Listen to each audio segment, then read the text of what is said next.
Mummy कुछ भी बोलने से पहले सोचते नहीं है कि सामने वाले को फील हो जाएगा। मेरा किया हुआ तो कोई काम उन्हें पसंद आता ही नहीं है। नहीं इंदु, रोकर कुछ नहीं होगा। तुम्हें इन लोगों को सबक सिखाना ही होगा। अरे इंदु, तुम्हें क्या हुआ? होगा क्या जी, बस बहुत तेज सर दर्द हो रहा है और पता नहीं क्यों मुझे ऐसा लग रहा है जैसे मुझे बहुत तेज फीवर है। अरे तब तो तुम्हें रेस्ट करनी चाहिए। तुम थोड़ा आराम कर लो। लेकिन घर का सारा काम वैसे ही पड़ा है। अरे कोई बात नहीं, मैं मम्मी से बोल देता हूँ, कुछ काम वो कर देंगी, कुछ काम मैं कर लूंगा। जी।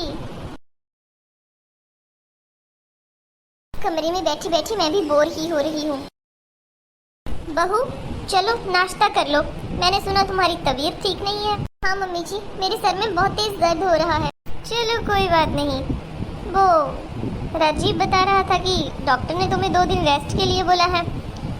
हाँ मम्मी जी, डॉक्टर ने ऐसा ही कहा कि वीकनेस है, उसकी वजह से सर दर्द हो रहा है और चक्कर भी आ रहे हैं। अच्छा ठीक है, खाना खाने तो चल ही सकती हो या इधर ही दे दूँ? नहीं मम्मी जी, मैं खुद जाकर खाना खा लूंगी। मम्मी जी बुरा मत मानना, लेकिन ये आपने कैसा खाना बनाया था? आप जानती थी कि मैं बीमार हूँ। आपने इतने ज्यादा मसाले डाले हुए हैं सब्जी में। बहू वो आज बहुत टाइम बाद खाना बनाया तो शायद इसलिए।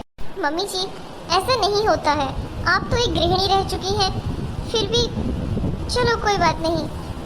अब दोपहर को आप प्लीज थोड़ा कम मसाले डालना। हाँ माँ, आप तो बहुत अच्छा खाना बनाती थी, लेकिन ये आपने क्या किया आज? इतने तेज मसाले डाल दिए। कोई बात नहीं बेटा, मेरे से गलती हो गई। मम्मी जी आप ही कहती हैं ना कि सेहत के साथ कभी गलती नहीं होनी चाहिए। एक दिन मैंने सब्जी में नमक ज्यादा डाल दिया था, तभी आपने मुझे ये बात बताई थी। अरे बहू जाने भी दो अब। देखा बेटा, एक दिन मैंने जरा तेज मसाले के डाल दिए, ये तो सर पर ही चढ़ गई। लेकिन मम्मी वो बीमार है और डॉक्टर ने उसे हल्का खाना खाने को कहा है। हे भगवान, ये तो दोनों ही चली गई। मुझे लगता है बर्तन साफ मुझे ही करने पड़ेंगे। देखो 11 बजने को आए हैं, घर में कितनी गंदगी है। बहू अब तुम्हारा सर दर्द ठीक है क्या? नहीं मम्मी जी, बहुत तेज दर्द हो रहा है। लेकिन मम्मी जी ये क्या, आप तो कहती थी कि सुबह उठकर सीधा झाड़ू पोछा करना चाहिए पहले, तभी घर में लक्ष्मी जी का आगमन होता है। और 11 बज गए मम्मी जी, अभी तक न झाड़ू न पोछा। मेरे से तो नहीं उठा गया, लेकिन आप तो कब के उठे हुए हो? बुरा मत मानना मम्मी जी, वो बस घर में गंदगी देखकर यूं ही बोल दिया। बहू मैं किचन में काम कर रही थी। पर मम्मी जी आप तो कहते हो कि किचन में कोई काम नहीं होता, खाना बनाना कोई काम नहीं होता। बहू तुम मुझे सुना रही हो? नहीं मम्मी जी, बस आपकी बोली हुई बातें रिपीट कर रही हूँ। वो मुझे भी ऐसा ही लगता है कि किचन में कोई काम नहीं होता। तो क्या मैं किचन में जाकर सो गई थी? काम ही तो कर रही हूँ, सुबह से उठी हुई हूँ। वही बात है ना मम्मी जी कि आप भी सुबह से काम कर रही हैं और फिर अभी तक काम खत्म भी नहीं हुआ है, फिर भी आप डेली बोलती हो कि घर में कोई काम नहीं है। बहू मुझे लगता है कि तुम्हें रेस्ट की जरूरत है, तो जाकर अपने कमरे में रेस्ट करो। घर का सारा काम मैं खुद कर लूंगी। जी मम्मी जी। अब आया ऊंट पहाड़ के नीचे, अब पता चलेगा। दूसरों को बातें करते थे, अब खुद के साथ हो रहा है तो कैसा महसूस हो रहा है। माना कि अब बहू आ गई है, लेकिन बहू के आने से पहले तो सारा काम खुद ही करती थी। तब क्या पता नहीं चलता था कि घर में काम होता है। जब से मेरी शादी हुई है तब से यही सुनने को मिलता है, खाना बनाना कोई काम नहीं है, हमारे घर में कोई काम नहीं है। अब जैसा बोला है वैसे झेलो। हे भगवान, मैं तो थक गई। ये अकेले पता नहीं कैसे इतना काम कर लेती थी, और वैसे अब मुझे आदत भी नहीं रही है काम करने की, शायद इसीलिए। लो कपड़े भी सूखने डाल दिए। मम्मी जी। हाँ बहू, ये आपने क्या किया? आपने सारी की सारी साड़ियाँ मशीन में धुल दी। देखो ना कितनी खराब हो गई हैं, कितनी सलवट आ गई है। और मम्मी जी आपको तो अपनी साड़ियाँ मशीन में धुलना पसंद ही नहीं है। एक एक साड़ी इतनी महंगी है आपकी। बहू साड़ी पर तो नहीं लिखा है ना कि मशीन में नहीं धुलना है, बस मेरा मन किया तो मैंने धुल दिया। और वैसे भी मैं घर का सारा काम करके थक गई हूँ, अब मेरे में इतनी हिम्मत नहीं है कि मैं हाथ से साड़ी धुलूं। लेकिन मम्मी जी मैंने तो बस आपके बोले हुए शब्द बोले। आप ही यही बोलती थी कि मशीन में नहीं धुलना चाहिए साड़ी, मेरी साड़ी मशीन में मत धुलना। मैं तो आज तक आपकी साड़ी हाथ से ही धुलती आई। देखो बहू तुम्हारे सर दर्द है, कहीं मेरे सर दर्द शुरू ना हो जाए। तुम जाओ और जाकर रेस्ट करो। हे भगवान, ये तो मेरे ऊपर पूरी नजर रखे हुए है कि मैं क्या कर रही हूँ और क्या नहीं। ऐसा लग रहा है जैसे ये मेरी सास बन गई हो। हाय राम, इतनी थक गई मैं।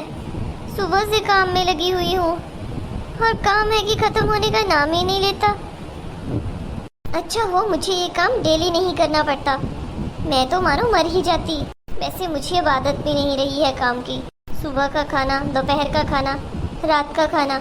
औरतों की आधी जिंदगी तो खाना बनाने में ही निकल जाती है। और अब वो महारानी आएगी और बोलेगी कि खाना अच्छा नहीं था। मम्मी जी, मेरी तबीयत अभी भी ठीक नहीं है और मुझे डॉक्टर ने और 2 दिन की रेस्ट बताई है, लेकिन आपके हाथ का खाना तो मुझसे खाया ही नहीं जा रहा। बहू, तुम अपनी तबीयत ठीक कर लो, नहीं तो मेरी तबीयत खराब हो जाएगी। क्यों मम्मी जी, क्या हुआ? बहू, मैं पूरा दिन लगातार काम करती हूँ, फिर भी तुम्हें मेरा किया हुआ कोई काम पसंद नहीं आता है। मम्मी जी, आपने मशीन में कपड़े क्यों धुल दिए? मम्मी जी, पोछा अच्छे से नहीं लगा है। मम्मी जी, झाड़ू अच्छे से नहीं लगा है। मम्मी जी, खाना अच्छा नहीं था। मम्मी जी, बर्तन यहाँ से यहाँ क्यों रख दिए? मम्मी जी, पूरे किचन साफ करने को हो गया। मम्मी जी, अब किचन की सफाई कर दो। मम्मी जी, आप बैठे हो, प्लीज़ थोड़ा कपड़े सेट कर दीजिए। मम्मी जी, आपकी अलमीरा ख़राब हो गई, उसको सेट कर दीजिए। बहू, मैं तुम्हारी सास हूँ, इस घर का मेंबर हूँ, कोई नौकरानी नहीं हूँ। मम्मी जी, आप थक कैसे गई? मैं तो ये काम जब से शादी हुई है तब से कर रही हूँ और मैंने तो सिर्फ 2 दिन ही बोला। आप तो मुझे इतने सालों से बोलती आ रही हो। बैठिए, मैं आपके लिए चाय बना देती हूँ। नहीं बहू, तुम बैठो, मैं ही चाय बना देती हूँ। लेकिन हाँ, तुम्हें तो पसंद ही नहीं आएगी।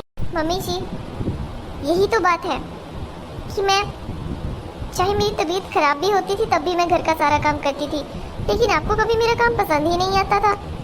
आज फर्क इतना है कि अगर मुझे आपका काम पसंद नहीं आ रहा है और मैं अगर सामने से बोल रही हूँ तो आगे से आप मुझे जवाब भी दे रही हैं कि नहीं बहू, मैंने अच्छे से काम किया था।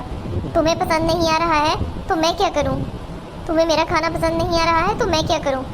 खुद बना लो। लेकिन मम्मी जी, मैं तो बहू हूँ ना इस घर की, मैं तो ये जवाब भी नहीं दे सकती आपको। सही कहा बहू, शायद मेरे नज़रिए में ही फ़र्क है। मेरी शायद सोच ही गलत हो गई थी।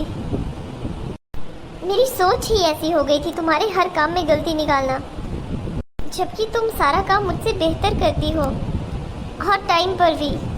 लेकिन अच्छा हुआ तुम 2 दिन बीमार हो गई, तभी मुझे समझ आया कि घर में बहुत सारा काम है। कुछ काम तो मैं भूल ही गई थी। सच में बहू, मुझे सच में अपनी गलती का एहसास है। अब मैं तुम्हें कभी परेशान नहीं करूँगी। नहीं मम्मी जी, थोड़ा बहुत परेशान कर लेना। आप थोड़ा बहुत परेशान करती हो तो मेरा मन लगा रहता है और दिन का पता भी नहीं चलता। अब आप बैठो, मैं चाय बना देती हूँ। बेटा, ये तो बहुत ही समझदार है, लेकिन तुम तो 1 नंबर के नालायक मूर्ख हो। पता नहीं तुमने कौन से कर्म किए थे जो इतनी समझदार बीवी मिल गई। जाओ, थोड़ा इसके साथ काम में हाथ बटा दो, इसके भी सर दर्द था। ठीक है माँ। हेलो दोस्तों, कमेंट करके जरूर बताएं आपको हमारी वीडियो कैसी लगी। ऐसी ही अच्छी और रोचक वीडियो देखने के लिए हमारे चैनल को सब्सक्राइब करें, वीडियो को शेयर करें और दें अपना ढेर सारा प्यार। मिलेंगे अगले वीडियो में। Bye bye.